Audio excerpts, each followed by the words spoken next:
Сәлеметсіңдер ме, балалар? Жаратылыстану пәні. Сабақтың тақырыбы ай жердің табиғи серігі. Сабақтың мақсаты жердің табиғи серігін анықтау. Бақылаудың басты белгілерін анықтау. Балалар, сабаққа кіріспес бұрын жұмбақ шешіп көрейік. Күндіз күннен таярмын, түнде әлемге аянмын. Кәне ойланып көрейікші? Не деп ойлайсыңдар жауабы?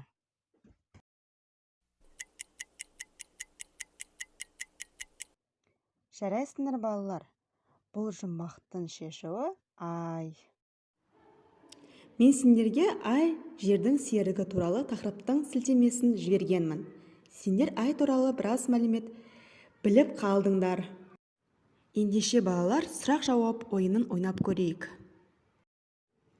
Бірінші сұрақ: ай туралы не білдің? Екінші сұрақ: адам айды қай кезде көре алады? Үшінші сұрақ: айда ауа қабаты болады ма? Келесі сұрақ: ай бетіндегі дақтар қалай аталады? Кәне балалар, жауап беріп көрейік. Ай жерді айнала қозғалады. Ай жерді 28 күнге толық айналып шығады. Күнде ашық аспаннан көре аламыз да ауа жоқ. Айдың бетіндегі дақтар теңіздер деп аталады.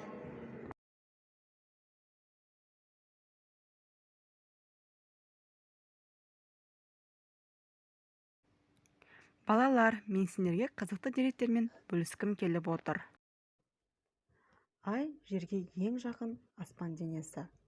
Ол жерді сағатына 36 шақырым жылдамдықпен айналады. Ежелгі гректер айды ғаламшар деп ойлаған. Бірнеше мың жыл бұрын Галилео Галилей ай бетінде дақтарды теңіздер деп ойлаған. Ол теңіздерге изобилия, бурь, бұлт, жаңбыр теңіздері деп ат қойған.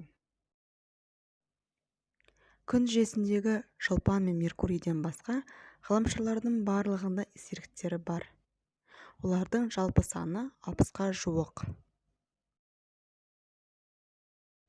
Серіктер табиғи және жасанды болып екіге бөлінеді. Табиғи жер серігі ол ай, ал жасанды жер серігі оны адам өз қолымен жасайды. Балалар, айдың бейнесі қандай мемлекеттің туларында бейнеленген? Іздеп көрелік.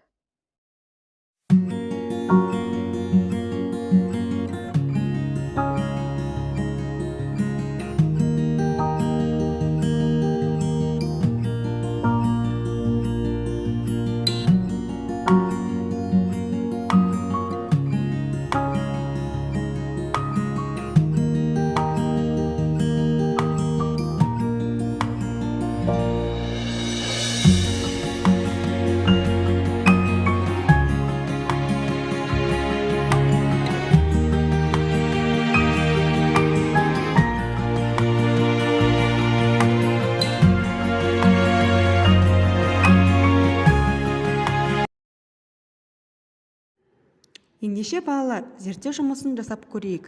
Зерттеу жұмысының жоспары: керекті заттарды дайындау, айдың пішіндерінің әртүрлі болуын анықтау, бақылау, қорытынды жасау. Ол үшін бізге доп және қолшам керек. Сұрақ: айдың пішіндері не себептен әртүрлі болады? Қолымыздағы допқа қолшамның жарығын әртүрлі бүйірінен түсіріп көрейік. Не байқадың? Қандай өзгеріс болды? Жарайсыңдар балалар. Бұдан шығатын қорытынды: ай өздігінен сәуле шығармайды. Күн оның әртүрлі бөлігіне сәуле түсіреді. Ай фазасы айдың жерден жарық болып көрінбейтін бөлігінің әртүрлі пішінде болуы. Күн сәулесі айдың бізге көрінбейтін жағына түскенде, түні бойы бізге көрінбей кетеді. Бұл фазаны жаңа ай деп атайды. 2 апта өткен соң оның көлемі ұлғайып, жарты айдан соң толық айға айналады. Бұл фазаны айдың толысуы деп атайды. Осыдан кейін аталған процестер қайталана береді. Ал ендеше балалар, тапсырма орындап көрейік. Ай фазаларының суретін сәйкестендір.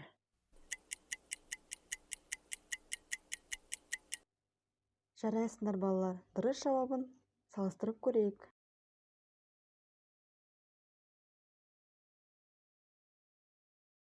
Балалар, келесі тапсырма жер мен айды салыстыру. Жер мен айдың айырмашылығы мен ұқсастығын ажырату.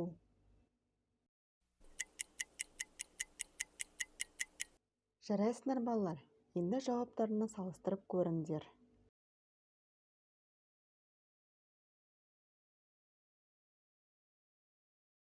Сонымен балалар, ай жердің серігі тақырыбын қорытындылай келе, я жоқ ойынын ойнап көрейік.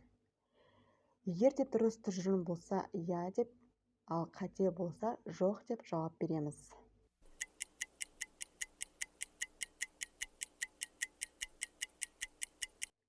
Ал кәнеки балалар, жауап беріп көрелік.